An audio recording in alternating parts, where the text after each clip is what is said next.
Are you ready? It's time for Disturbin the Burbs.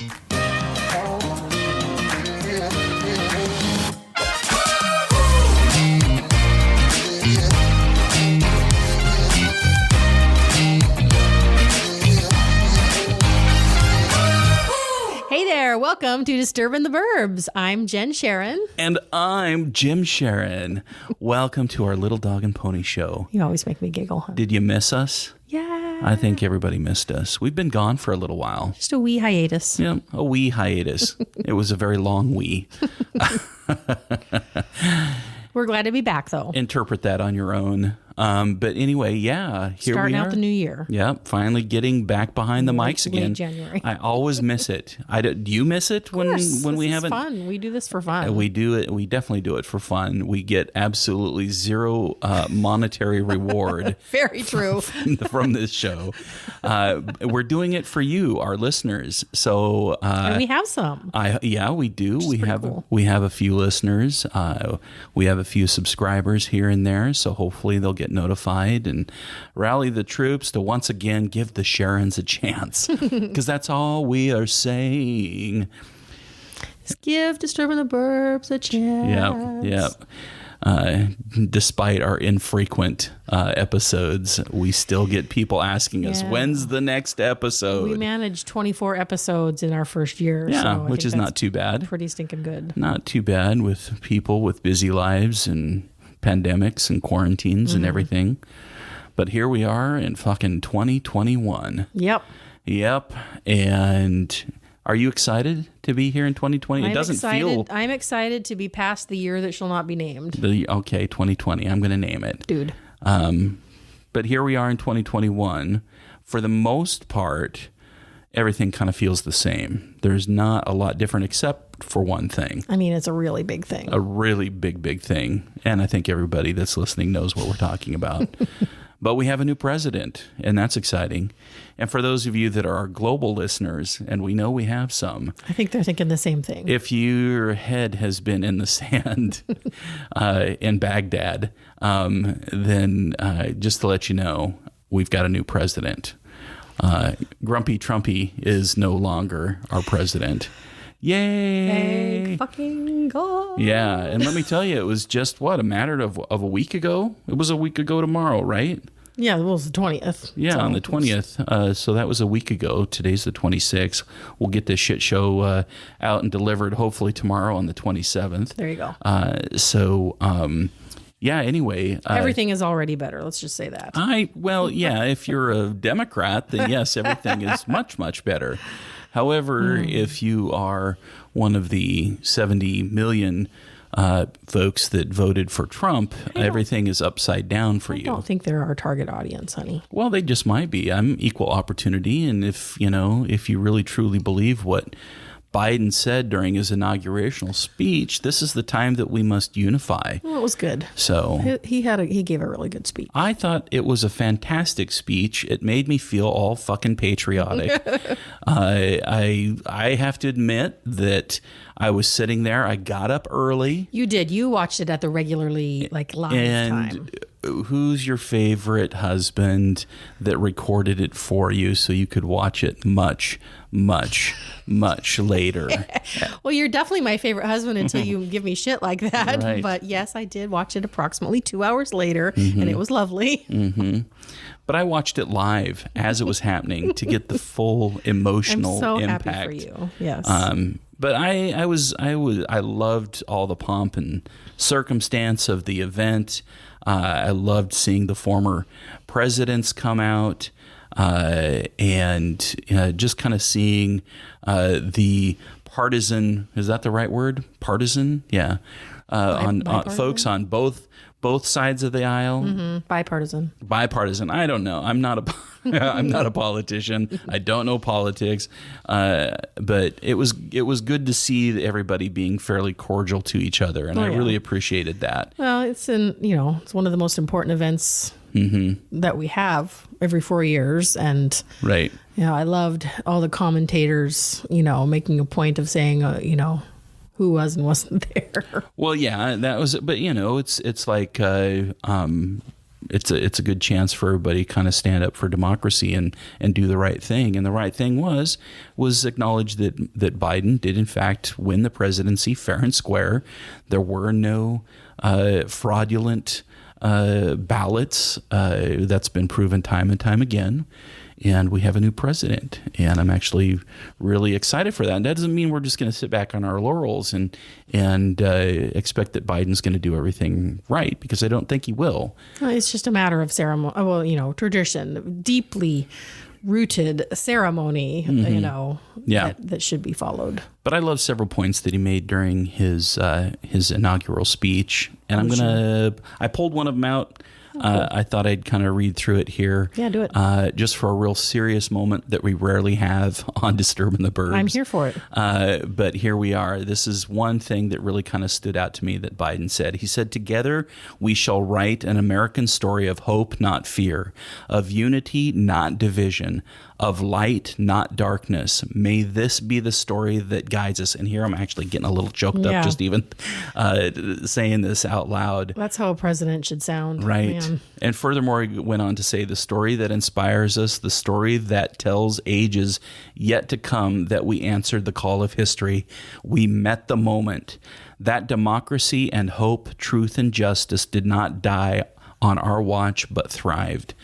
And that says a whole lot right there. Completely. He's acknowledging, what has happened in the last 4 years, and especially within the last several months, and saying, hey, it doesn't have to end here. We can actually do better, and the people that really feel like we're doing the right thing, it's going to prevail. Yeah. So I was so deeply moved by his speech. Just the fact that in the last 4 years, I haven't heard anything presidential. Right, I know. And all I've heard is hatred and fear-mongering, and to have somebody come out in that manner and say something full of hope, Word of the day. I mean, it was definitely well done. Yeah. And gave the message it needed to. And although I liked his speech, but that didn't make me tear up. The only part I teared up at, and she actually went first, was when Kamala Harris was being sworn in. Sure, yeah. She was sworn in as vice president before President Biden. And I swear the moment she raised her hand to take the vow, repeat the vows, tears started falling. Oh, well, it was just like, absolutely. And I don't know if that's just because I'm a woman or if everyone felt that way, but it was momentous and a big thing. I think it was a big, huge moment for anybody that believes in equality, right? Yeah. But we can't not recognize that the fact was that she's the first woman to be in that position. She's the first black woman, the first, what are they saying? South Asian. South Asian. And it's really awesome. And, old Joe, he's 78 years old. We may see. Let's not voice that out loud. Let's just be glad. I'm just saying. Super strong. I'm just saying. I hope he stays healthy. Vice president in the office. Just saying. In a couple years, we might have our first woman president. Stop it. So Yay what was for the new administration? Yes, yay for the new administration. And so what was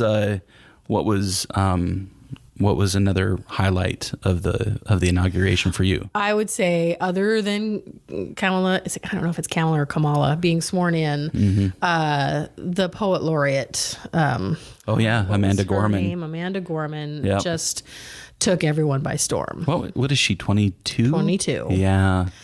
Yeah. And I don't think that we've actually had a what were they calling it? Poet laureate for quite a while, or I don't know for a fact, but I seriously doubt that. I think Reagan was the last time. The previous president. No, but I think it's actually been several presidents. I think was Reagan was the last. Well, maybe they only do it when somebody's clearly deserving of it. I have no idea. No.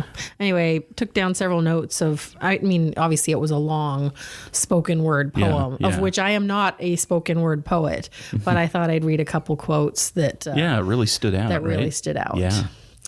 That even as we grieved, we grew. That even as we hurt, we hoped. that even as we tired, we tried. I thought that was very good. And then another one is, being American is being more than a pride we inherit. It's the past we step into and how we repair it. We've seen a force that would shatter our nation rather than share it, would destroy our country if it meant delaying democracy. Yeah. Oomph. Yeah. I'm already kind of welling up right I here. know. Well, there's two more. Let me read. Okay. And then I'll start crying. There's one. While democracy can periodically be delayed, it can never be permanently defeated. Right. And that's, obviously very timely. Right. And then, we will not march back to what was, but move to what shall be. A country that is bruised but whole, benevolent but bold, fierce and free. Yeah. She knocked it out of the park. Yeah. It was very, very powerful. Yeah. And everybody knows who she is now. Still very powerful coming out of your mouth across the millions, to the millions of our listeners. Millions.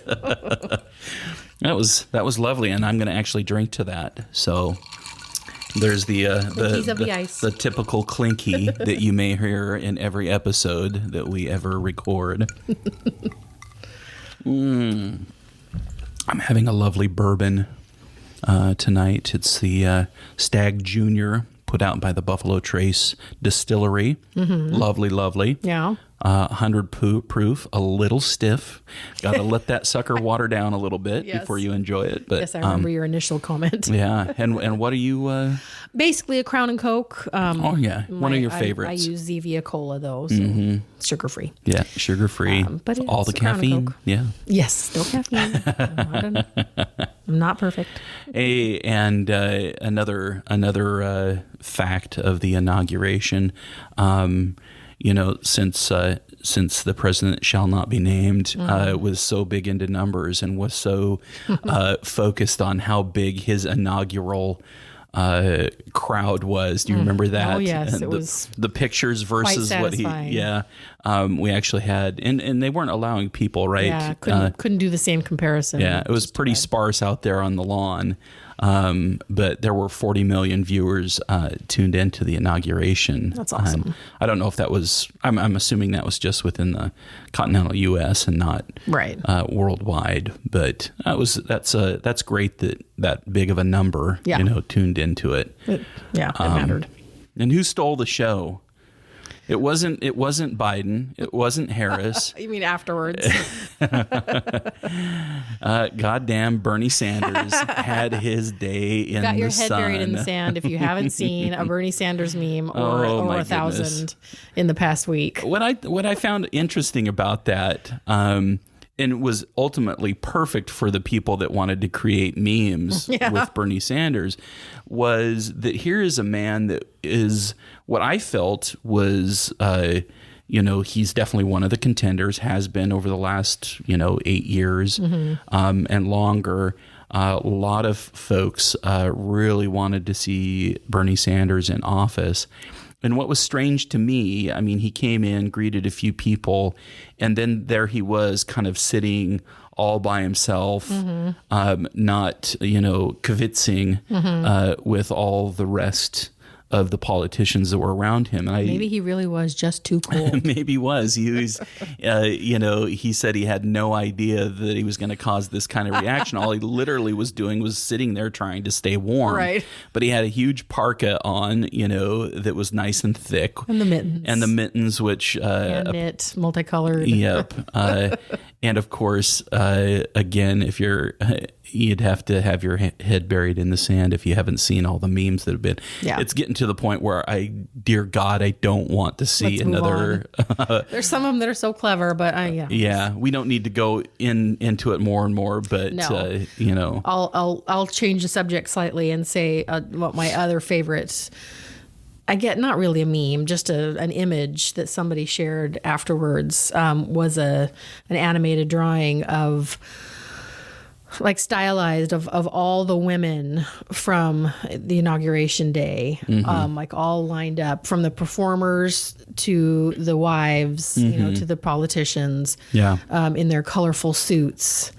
just all standing in a row together. Right. I shared it, and all it was the rainbow of colors. Mostly women that shared it, but yeah, from Lady Gaga to J-Lo to everyone else, obviously, Kamala, and the First Lady and Michelle Obama, and it was just a really strong image, and probably impacted me more than most men looking at it. I don't know, but it was. I'm definitely not completely, unfeeling.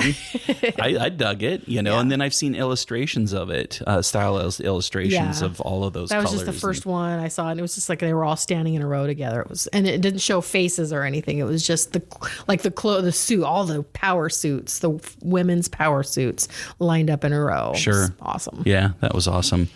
And then,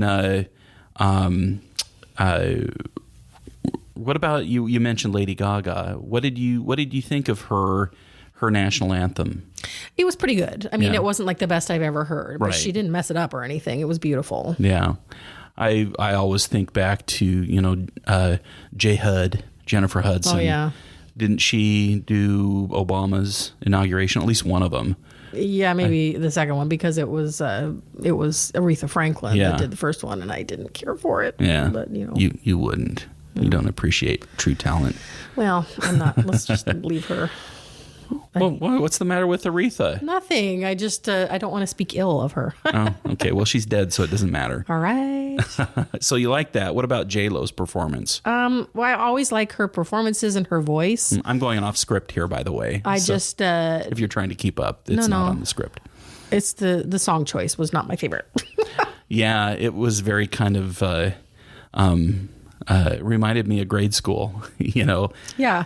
This land is your land. Right, because I think that's probably the last time I sang that one. Yeah, I am in preschool. Right, and what was even worse? It was like better, good, worst. Because then, what's his butt got up there? Garth Brooks, and I love Garth Brooks, and it was the weakest performance ever. He sang "Amazing Grace," and it was a cappella. But the guy has a better voice than what he showed on the inauguration. Maybe it was just so cold out there that I know how it can constrict your vocal cords. Even, the biggest stars is sometimes not super fun to sing a cappella. Right. I don't know. And that song can be moving, but boy, it sure fell flat for me. So anyway, enough inauguration talk. Yep. It was a great day. All right. So what else is going on with Jim and Jen? We're still trying to take down our damn Christmas decor. Well, I mean, you did have some back issues for a few days. I've had back issues for a couple of weeks. We can blame. Son of a bitch. We can partly blame it on that. Yeah, well, we'll blame it on that. And we do have a lot of Christmas decorations, and we've taken down at least half. I've gotten most of them down from outside, and that's the big stuff that I wanted to get down, because our HOA does give us those nasty grams. They are pretty goddamn hard asses. That if I've got Christmas decor outside 30 days after the holiday, then they start taking notes and they start dropping. We get our little nasty gram. We get our little letters in the mail to start taking shit down. I let that ride until March last year, but not this year. I managed to get up in the tree and take lights down and that sort of thing. So I feel pretty good about that. And then we managed to get some stuff down on the inside, but we've got a fair bit left to go. And I actually don't really care. I actually still love looking at, our but now that we decor. have a 12-foot tall tree in the living room, our neighbors can definitely see it. Our neighbors behind us can definitely see that tree as a beacon. And we still have the lights on, because 24/7. Who likes a Christmas tree that's not lit? I mean, even though it's well past Christmas, that sucker's going to stay lit until we take it down, because... Right. Are we the only guilty ones, guys, that are listening here?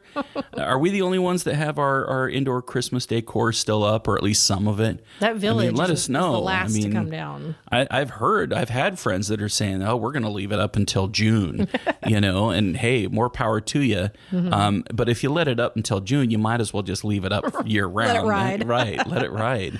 No, I won't go that far. Hopefully, we can get our our decor down here pretty soon. Mm-hmm. If we would just get it down to the village and the large tree this weekend, I would be happy. People don't know what we're talking about, but yeah, we do have a big, huge 12-foot tree in our living room, and then post some pictures on the site. Oh yeah. I'm kind of lazy to do that, but we also have how many houses do we have? Well, the last time I counted, there was 40. And everybody knows what Christmas houses are, The village. We just happen to have a couple of tables in our entry, and Jen works really hard every year to do a different kind of display on these tables that I built in the entry. And it's always lovely, and it always sucks to take it down. So, we usually wait till the very, very end to take that stuff down. But anyway, I'm just yammering on and on and on. That's what you said. What's going on with us, and that's one of the things. Yeah. Another thing is we're back on keto. Yes, we are. Mm-hmm. And you have to say it live and record it on air. Yeah. You've got to tell friends that you're on it, because that helps you stick to your goals. We don't need to talk about how many times we've attempted, but the first time we did it, which was a couple years ago, we had amazing success. Yeah, keto's great. And since then, it's been harder, but this time I feel like it's the closest to that first time. I think we're having success. Sure. Yeah, we're getting out, getting some exercise. Yeah, well, it's a little harder. The gyms aren't as easily accessible.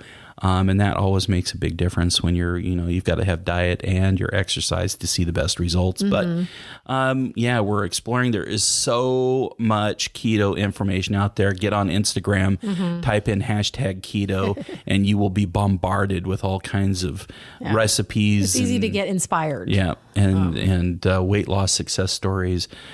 So if you've got a few extra pounds and you're wanting to try something, I will clearly vouch for keto. It's not for everybody, and it takes a little bit of effort, because you have to really pre-plan your meals and pre-plan your groceries, because you've got to cook some kind of specialty foods in order to make it, so it's not mundane. Because I tell you one thing, I'm not going to eat bacon and cheese, the entire time. I do like the variety. And I mean, there is kind discovering new recipes is what keeps it interesting. Yeah, for sure. You've got your list of favorites, so you can always be calling on something. Yeah. No, we're doing good with it, and it's fun again. Yeah. I miss popcorn, but that is your Achilles heel, isn't it? Yeah. And we all love popcorn. And those of you that are listening that love popcorn and have popcorn on a regular basis, whether it's using a whirly pop and you pop it on the stovetop, or whether you pop in a bag of Orville Redenbacher into the microwave and have that kind of popcorn, those of you that are kind of addicted to that, just imagine cutting that out cold turkey. Yeah, that would be my one, warning. It's like, you want to try it, just be aware there's no substitution for popcorn that is keto. And we haven't even had a cheat day. Here it goes. Oh yeah. Sorry, honey. Bless you. Gesundheit and all that stuff. You're so good looking.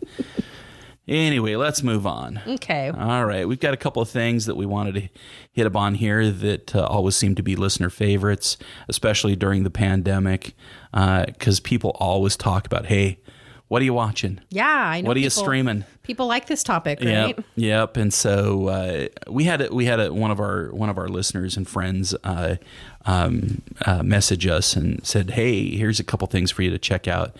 And American Gods has been around for a while, for at least 2 or 3 seasons or so. I think a new one just started up, and so we decided to give that one. Yeah, a listener recommendation. Yeah, a listener recommendation, American Gods. We're liking it. Why am I drawing a blank on the lead character? Mr. Ian. Wednesday. Yeah, no, not Ian. McShane. Yeah, Ian McShane. Yeah. Right? Hey, from he was in Game of Thrones. He had a bit part in that. He also had a much larger role in that show that was, I think it was an old HBO show. It's one of the first ones that they created. It was in Deadwood. It was Deadwood. That's the name of the show.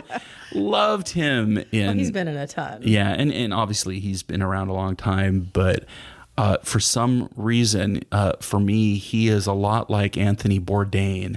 He's like the epitome of cool. Huh. there's just something about him that, is just super, super cool. So I love watching him act. So he's in this. Obviously, he's a god. We're only a few episodes in, so we're not very far into it. And it's weird. Very, very strange. And in true programming from many of these streaming services, there's always lots of sex. Yeah. Lots of violence. So much blood. So I will just share my opinion that I like it despite that, the blood. I mean, it's excessive, but just look away. Well, it's theatrical blood too. I know, and that's why I'm okay with it, honestly, because it's not like a horror movie with the jump scares. Right. And the premise so far has been really interesting.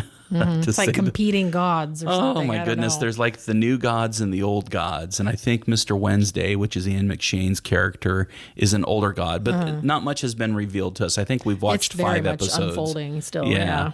And so, but we're kind of in it. So thanks, Brent and Amy, for that suggestion. They also recommended another one. So give me a couple of seconds here to look it up if I can find it.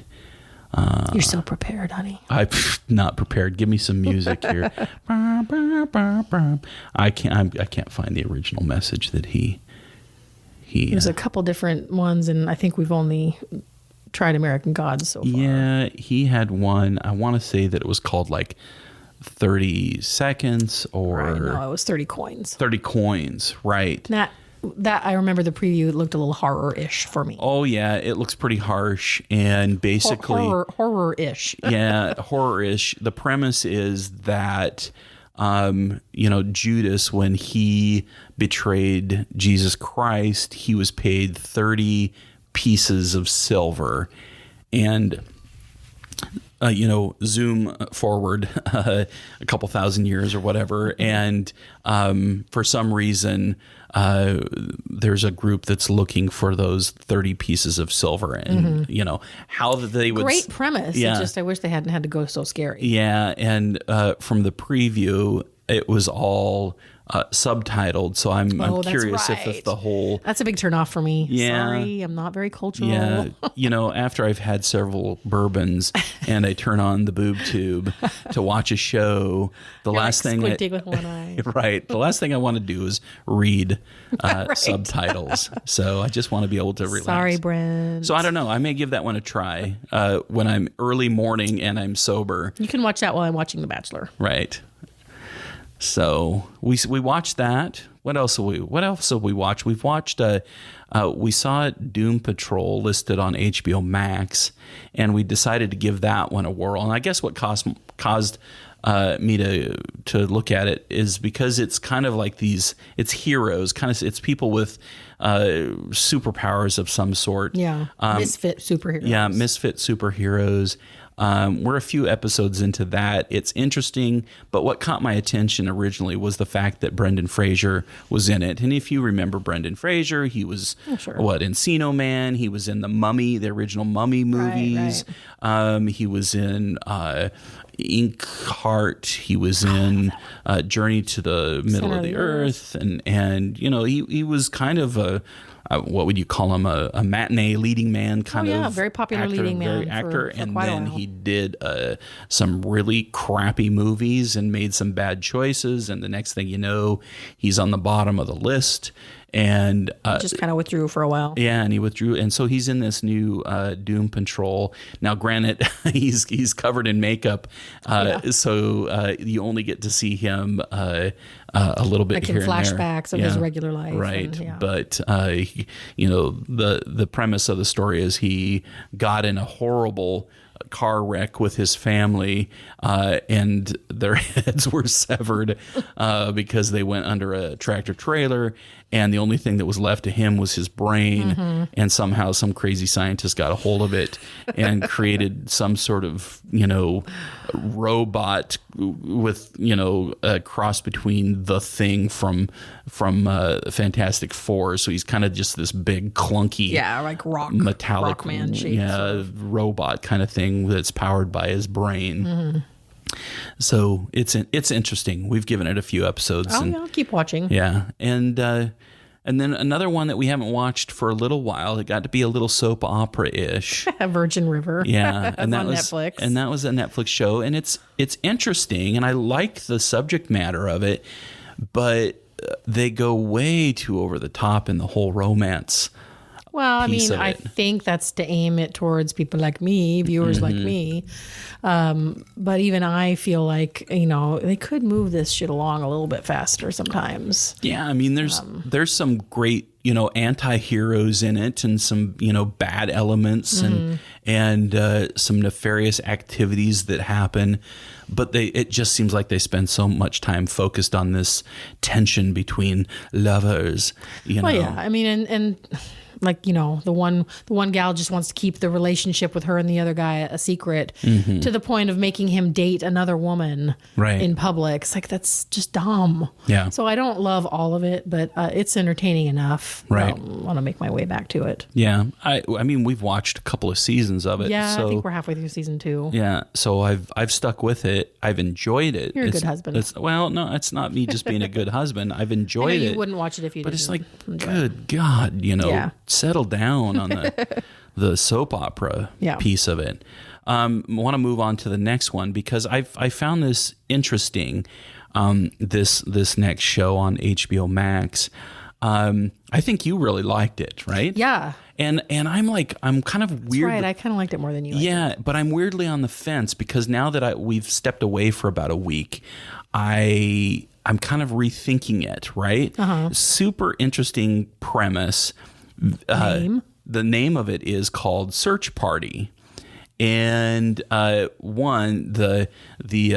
what would you call it? The package art, for the show that's always on your streaming media, whether it's HBO. There's always like the title image or the whatever. title image. Usually it would be on a DVD box or whatever, but we don't really have those. They still keep with these kind of landscape images to represent the show. It's really kind of interesting. I like the artwork for it, and that's what caught my attention. That's interesting. Well, it's just who you are. I couldn't tell you what was on that. Yeah. Okay.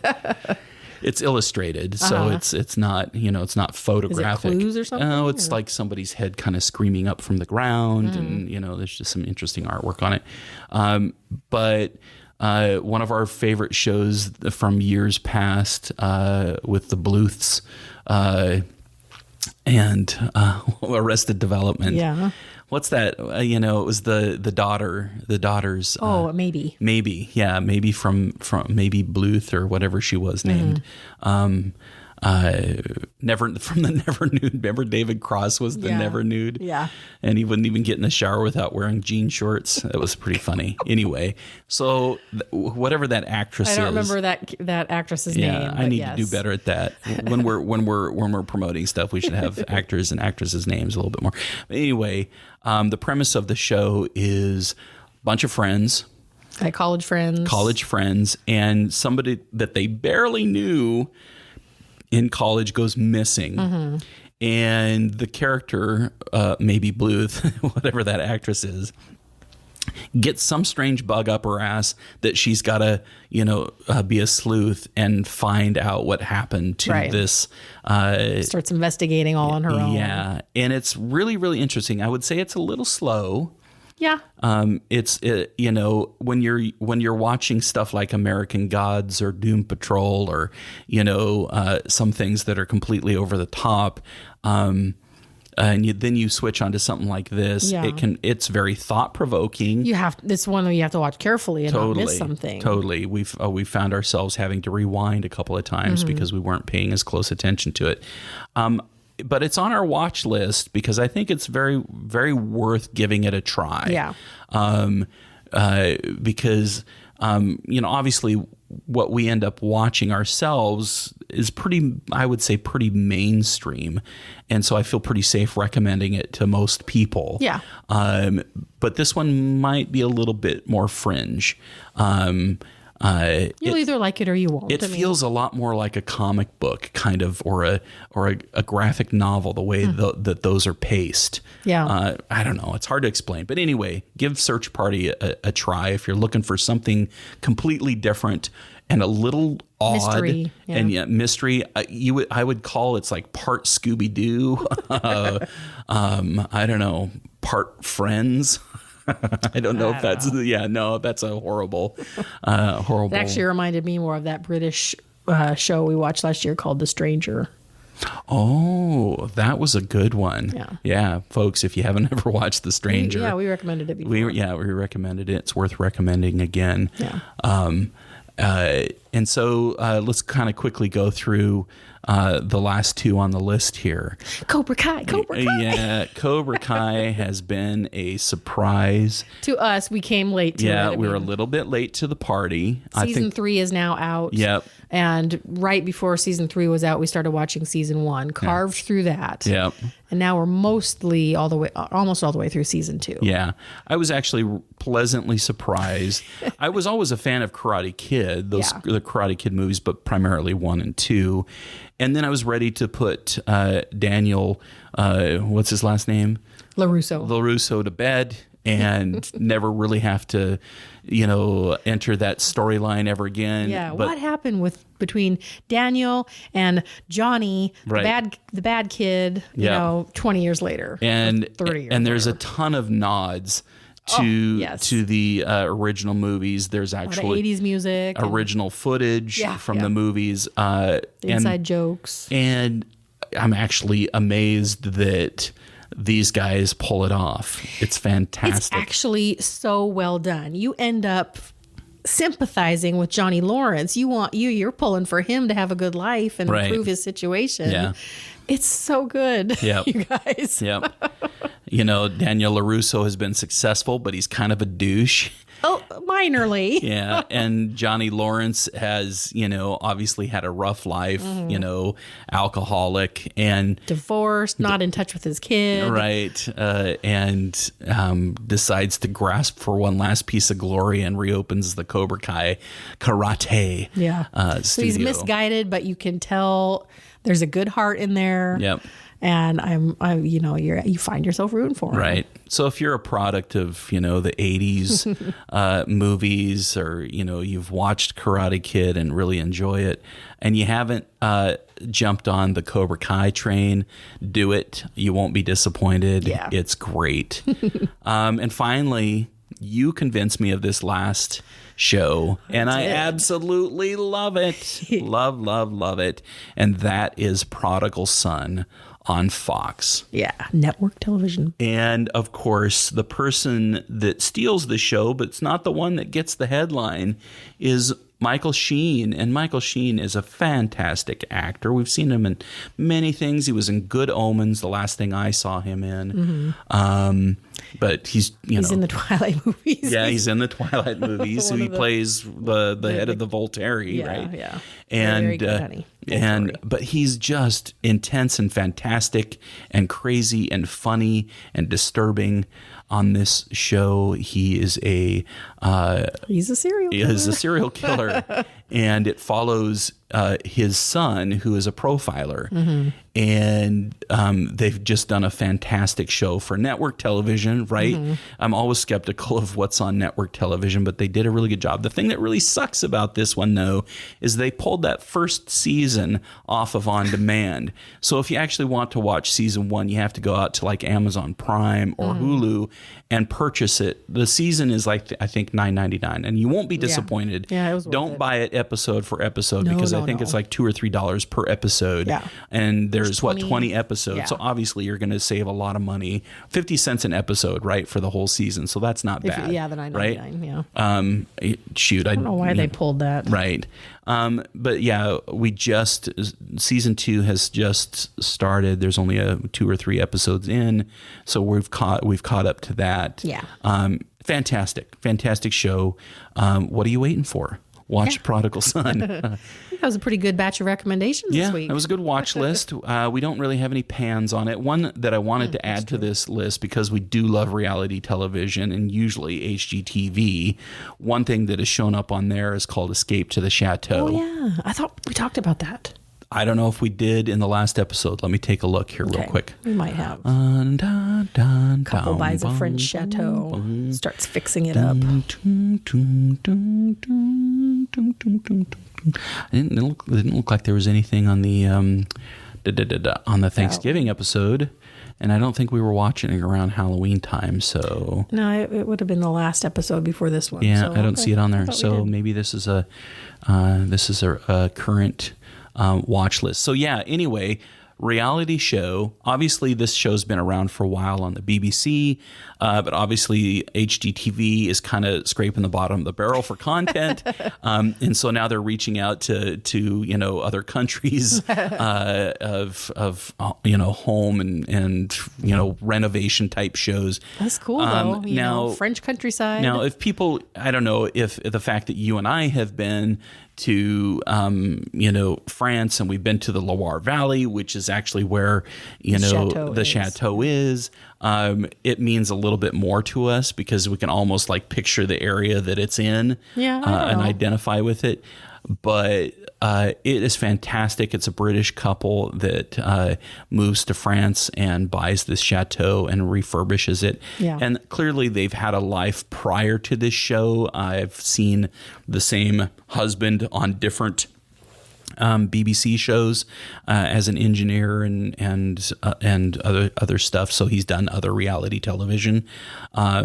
So they're no strangers it's very well filmed. And natural in front of the camera, but it's fun to watch. Yeah, and it's super fun of what they're doing with this very old chateau. They live there and they host weddings and foodie events. Exactly. And there's beautiful grounds that they're also having to bring back. Yeah, it's really, really awesome. Yeah. So if you appreciate that kind of stuff, check it out on HGTV or on demand. I think you can find it there as well. It's Escape to the Chateau. Yeah. And hey, listen list. So we've got our watch list, but we also love music. Who doesn't, right? And we've periodically talked about new songs or new albums, basically new music that we are discovering on a weekly basis. And you, admittedly, you are better about doing this than I am, and I'm trying to step up my game as far as discovering new music. So hopefully in the future you'll hear more of my input. Well, I always have a bevy of friends that are like, hey, you got to check this out, or hey, you got to check this out. And ultimately it ends up leading me down a rabbit hole of discovery. And but we have several on this episode's listen list that really kind of surrounds the inaugurational celebration that was on TV. I caught that. So I can't remember. There's a couple on here where I can't remember where, or at least one on here that I can't remember exactly where I heard it, saw it, whatever. Yeah. But it stuck with me. And I generally keep notes for episodes, and so this one hit on the notes. The Black Pumas. So they've been around for a while. Yeah. They're new to me. I may have heard their music before, but it did not register and did not stick with me. Mm-hmm. But their song Colors is fantastic. And the one thing I have to tell you, listeners, is with podcasts, we cannot play snippets of music on our podcast. Yeah. You'd have to get permission from the artist, one, to do that. And likely pay. And you might have to pay, unless it's a lesser known artist, and they might let you do it for free. Yeah. And companies like Spotify, where we actually post our podcast, they actually scan the episode prior to posting it, and they have an algorithm that it catches the music, if you have any music on there, and they see if it's licensed by an artist. Right. And if that, you can get banned from Spotify, at least if you put music on your podcast. Yeah. So we avoid it at all costs. Yep. At times we've put the songs up on the website. However, one thing that I just created this last week is a new Spotify playlist where I've put every song that we've talked about from day one on Disturbin the Burbs. We now have a Disturbin the Burbs Spotify playlist. Woo-hoo. So all you have to love do it. is go out to Spotify and type in the search Disturbin the Burbs. So cool. And you'll see our playlist. And of course, we'll update that Every week, every episode. Yeah. Every episode with music that we're listening to. Some of it's new, some of it's older. Some of it's very old, but it's just things that maybe we want you to hear, and things that inspire and get Jen and I's juices going. So anyway, Black Pumas was one. Is Colors the song that was on the inauguration? I don't think so. I can't remember, and I don't know if that song, if Black Pumas were on the inaugural celebration. I thought that's how we heard of them. Maybe. I don't remember. I think it was in that Is that concert, where it was? that, Okay. All right. Afterwards. And then then of course, Justin Timberlake and Aunt Clemens had a great song. During that celebration. Very what I expect from Justin Timberlake collaborations. Yep. Very upbeat and positive. Called Better Days. So, and we've got that on our Disturbin the Burbs. Awesome. I want to hear Spotify that again. playlist.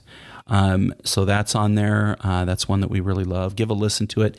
And then I think we very rarely ever talk about other podcasts on our own podcast, but I do listen to a handful of other podcasts, and one that I listen to is called Broken Records, and it's put out by Rick Rubin and a couple other dudes that right now their names are escaping me. But I got recommended to listen to they interviewed Pharrell Williams, and of course, you'd have to be in the dark ages not to know who Pharrell Williams is of the Neptunes. He's a music producer first and foremost, but he's also a musician and an artist and fantastic collaborator, writer. He does a lot of collaborations. Yes, and so I would say give this episode of Broken Records, look for it out on Spotify or wherever you listen to your podcast. Listen to that one with Pharrell, because there's just so much great stuff on there. They even created a playlist of his from that episode of songs that he had produced or worked on or collaborated with. Right. And so there were a couple things on there that I found really, really interesting. There was a collaboration that he did with this artist who I have no clue who it is, but I'm always excited when I hear fantastic new music. Sure. And the other artist is called Jozzy, Jozzzy. Okay. So, if people are out there listening and rolling their eyes, oh, how can you not know who Jozzy is? Oh. I don't know who Jozzy is, but Yeah. the song is 10 Missed Calls. We've got it on the Spotify playlist, the Disturbin the Burbs Spotify playlist. I'm going to say that a bunch of times so it really sinks in. But one thing also, I'm a huge Beck fan. I don't know if you are, Jen. Do you like? I do. I like him a lot. I don't tend to go find him and listen to him as much as you do. But every time you have it playing, I love it. Right. Well, It's really compelling. Yeah, he's a genius. But in listening to the podcast with Pharrell Williams, I had no clue that one, Beck had released an album in 2019. I hadn't been paying that close of attention. Yeah. So, apparently he had some traumatic things happen in his personal life where, he separated from his wife of 15 years. And so Spawned an album. it spawned an album like those kind of things often do. And so he put out this album called Hyperspace, which Pharrell produced and co-wrote and produced some songs. And I want you to listen to a specific song on that album called Chemical. It's very ethereal, as some Beck songs can be. But it's actually fantastic, and you can actually hear Pharrell's influence on the song. Oh, cool. So and the whole album is great, but again, we put that song up on the Spotify playlist of Disturbin the Burbs. Right. And then, Jen, you had one more that you wanted to... I had one. You had so many, and then I have managed one this week. But one of the romance authors that I follow on Facebook. And who is that? Who's the romance author? I follow so many. I didn't keep track of that. I'm sorry. I'll remember next time. But a lot of the authors that I follow, and I'm sure other authors are doing this too, they are, they're designing Pinterest boards, while they research their books, and they're doing Spotify playlists that get them in the mood for that particular story. And this one author had posted, actually, she linked to a specific song off the playlist from her current book, and it was by this group called Need to Breathe. They've been around a long time, so it's another eye roll situation. What, you haven't heard of them? But I hadn't. Right. And they're, acoustic band. They're like indie rock. Right. And the song, I didn't even keep track of the song that she linked because it wasn't remarkable to me. Right. But I listened to their whole acoustic album. It's called Acoustic Volume 1. And is that a live record? Or It's is a live Okay, so it's a live acoustic. And so it was really good. I loved State I'm In, and I loved Carolina. Both more upbeat songs than the one the gal had posted. Yeah. But then we moved on to some of their other albums that aren't live, and they're great. So I'm just recommending, I guess, the group overall. Yeah. No, I jumped in and I actually added the State I'm In to the Spotify playlist. But it's not the acoustic version. It's the original version. Okay. It's a little bit more upbeat rock and roll, Yeah. A little bit more fun. And that's kind of the vibe that we want on our Disturbin the Burbs Spotify playlist. So I added that one. So this was a great week for music, for adding music. So I'm pretty happy with what's out there. My challenge will be to continue. Right. I'll try to at least have a couple a week. Per episode, right? The thing is we constantly have music going on in the house. Yeah. And we always hear stuff on TV. I'm constantly Shazamming stuff that I hear. I'm pretty good about that. And I should just go look at my Shazam backlist, right? And put those on there because I'm always trying to catalog interesting and cool things that I hear. Yeah.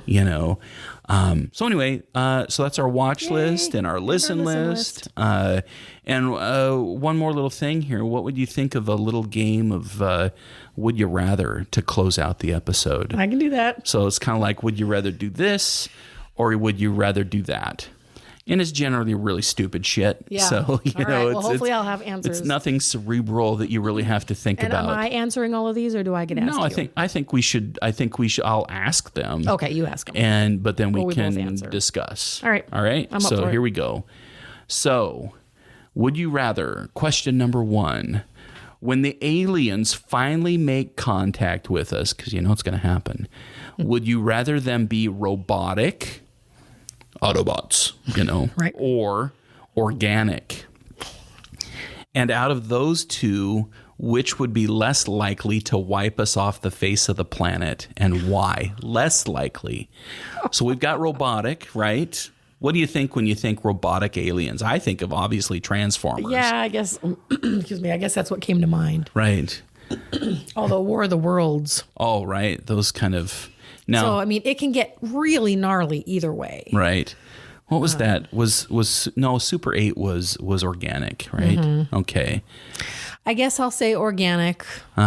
Because I feel like there's multiple ways that we can kill them and like poison them and stuff. Well, there's that. Either way, whether aliens made contact us and they were robotic, to me that says that there has to be an organic alien life form anyway to make the robots originally. Yeah. Right? So what's the deal with Transformers anyway? Right.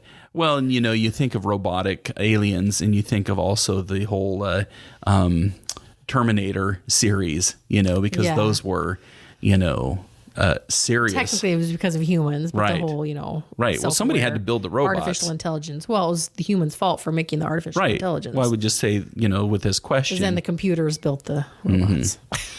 So out of those two, which would be less I answered the question. Okay, what was it? Organic. Okay, and you could wipe them out because you could poison them or stab them. Or they'd be allergic to earth or something like that. Okay, all right. On to the next one. Question number 2. Would you rather lose the ability to read or lose the ability to speak? Okay, I know you think that I would hate to lose the ability to read because I am constantly reading. However... And I tell you, folks, when she says constantly reading, she is constantly reading. Okay, but one word. Audiobooks. Yeah. Well, no, you're not doing audiobooks. You're doing Kindle. No, I'm saying my way around this question. Because I don't want to give up my ability to speak. Right. So as long as I got audiobooks. Okay, I got you. There's a loophole in that question. If you took away that loophole, I'm sorry. I'm going to stop talking because there's no way I'm giving up my books. Yeah, no, I would definitely want to speak. Yeah. Although the ability sign language, baby. The ability to read, my whole job is around being able to, create and read and follow directions and. Yeah, there's a lot of holes in that question. Wow, yeah, it's not a great question, but I'd want to be able to be vocal, you know. Yeah. Next question: would you rather be covered in fur or covered in scales? Gross. No. Well, during the pandemic, you are kind of covered in fur. No. When was the last time you used that razor? Hey. Well, scales is just totally unnatural. At least we do have fine hair on our bodies. Mm-hmm. Some of us less than others. So I guess I'll say fur, for fuck's sakes. I would fur for fuck's sakes. I would say fur too, because for me personally, hugs are super important, right? And nobody wants to hug a fish. No, well, and when I think of scales, I think of rough, scaly. Yeah. And I would not want to be covered in that. Just like in, what was it, like Game of Thrones when, Cersei's right-hand man, I can't remember what his name was, and he caught that disease and he was covered in scales. Mm-hmm. I think if you were covered in fur and you were out in public, at least you're cuddly. Yeah, people would still think I was cuddly and wouldn't shun me. They just think I was going to a costume party. Anyway, should we go on to number 4? Yeah. All right. Would you rather know the history of every object you touched or have the ability to talk to animals? I'm going to say talk to animals because that is highly appealing, whereas the other one could be cool, but also could be like horrifying.